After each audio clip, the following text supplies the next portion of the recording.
आखिर ब्रिटेन और यूरोपीय संघ के बीच एक ऐसा समझौता हो गया है जिससे दोनों खुश नजर आए। महीनों के गतिरोध और असहमतियों के बाद आखिरकार ब्रिटेन और यूरोपीय संघ एक पोस्ट ब्रेक्जिट ट्रेड डील यानी ब्रेक्जिट के बाद ऐतिहासिक व्यापार समझौते तक पहुंच गए हैं। बोरिस जॉनसन ने ब्रिटेन के प्रधानमंत्री कार्यालय 10 डाउनिंग स्ट्रीट प्रेस कॉन्फ्रेंस में ऐलान किया कि हमने अपने कानून और अपनी किस्मत की डोर वापस अपने हाथों में ले ली है। इस पोस्ट ब्रेक्जिट समझौते की विस्तृत प्रति अभी जारी नहीं हुई है, लेकिन प्रधानमंत्री ने दावा किया है कि यह पूरे यूरोप के लिए एक अच्छी डील है। वहीं डील की घोषणा के बाद यूरोपीय कमीशन की प्रमुख उर्जुला फॉन दे लॉयन ने ब्रसल्स में हुई एक प्रेस कॉन्फ्रेंस में कहा, यह एक लंबा और मुश्किल भरा रास्ता था, लेकिन हमें एक अच्छी डील मिल गई है। उन्होंने इस समझौते को निष्पक्ष और संतुलित बताया। उर्जुला ने यह भी कहा कि अब ये अतीत के पन्ने पलटने और भविष्य की ओर देखने का वक्त है। उन्होंने कहा कि डील के बाद भी ब्रिटेन ईयू का एक भरोसेमंद पार्टनर बना रहेगा। इस डील के बारे में अभी बहुत ज़्यादा जानकारी नहीं है, क्योंकि 1000 पन्नों का यह समझौता अभी जारी नहीं किया गया है। लेकिन इस समझौते की 5 प्रमुख बातें बाहर आ चुकी हैं। हम जानते हैं कि सभी प्रकार के ट्रेड समझौते सामानों, सेवाओं और लोगों की आवाजाही की शर्तों के साथ रियायती टैक्स की दर और समुद्री सीमाओं के उपयोग के बारे में होते हैं। इस समझौते में भी यही कुछ हुआ है। समझौते में कहा गया है कि ब्रिटेन और ईयू सीमा पार होने वाले व्यापार के लिए एक दूसरे के उत्पादों पर कोई टैक्स यानी टैरिफ नहीं लगाएंगे। सीमा पार कितने उत्पादों का व्यापार किया जा सकता है, इसकी कोई सीमा या कोटा निर्धारित नहीं किया गया है।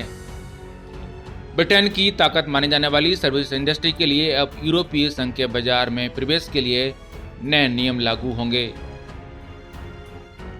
ब्रिटेन के लोग अब यूरोप में कहीं भी निर्बाध काम या पर्यटन के सिलसिले में बिना वीजा परमिट के नहीं जा सकेंगे। यूरोप की फिशिंग इंडस्ट्री को अब ब्रिटेन के समुद्री क्षेत्र में मछली पालन का अधिकार सिर्फ 25% ही कम होगा और इसके लिए भी 5.5 साल का समय दिया जाएगा। माना जा रहा है कि इस डील से वो ब्रितानी कारोबारी राहत की सांस लेंगे जो कोरोना महामारी के बाद सीमा पार व्यापार में और मुश्किलों और आयात पर टैक्स से डरे हुए थे। बता दें कि ईयू ब्रिटेन का सबसे करीबी और सबसे बड़ा व्यापारिक सहयोगी है। ब्रिटेन के प्रधानमंत्री बोरिस जॉनसन का कहना है कि इस डील के दायरे में साल 2019 में हुआ 668 बिलियन पाउंड का व्यापार भी आता है। इसी के साथ अब ब्रिटेन गुरुवार यानी 31 दिसंबर को यूरोपीय संघ के व्यापार नियमों के दायरे से बाहर हो जाएगा। इससे ठीक 1 साल पहले यानी 31 दिसंबर 2019 को ब्रिटेन 27 सदस्य देशों वाले यूरोपीय संघ से आधिकारिक तौर पर अलग हुआ था। ब्रिटेन और ईयू दोनों ने ही इस डील पर खुशी जताई है और इसे शानदार उपलब्धि बताया है।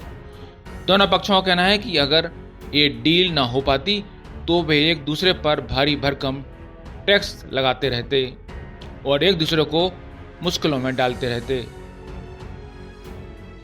ब्रिटेन में विपक्षी लेबर पार्टी के नेता कीर स्टोमर ने कहा है कि उनकी पार्टी संसद में डील के पक्ष में वोट डालेगी ताकि इसे पारित किया सके।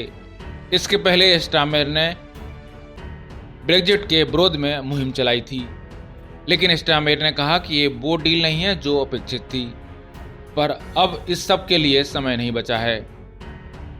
आपको बता दें कि यूरोपीय संघ 27 देशों का एक संगठन है।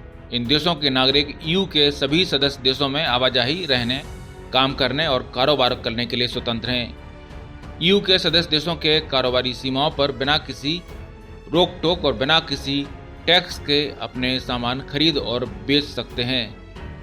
ब्रिटेन ईयू से बाहर निकलने वाला पहला देश है और इसी को ब्रेक्जिट यानी ब्रिटेन के एग्जिट के नाम से जाना जाता है। ब्रेक्जिट का फैसला जून साल 2016 में पब्लिक वोटिंग यानी जनमत संग्रह के आधार पर हुआ था। लोगों से पूछा गया था कि ब्रिटेन को ईयू में रहना चाहिए या नहीं।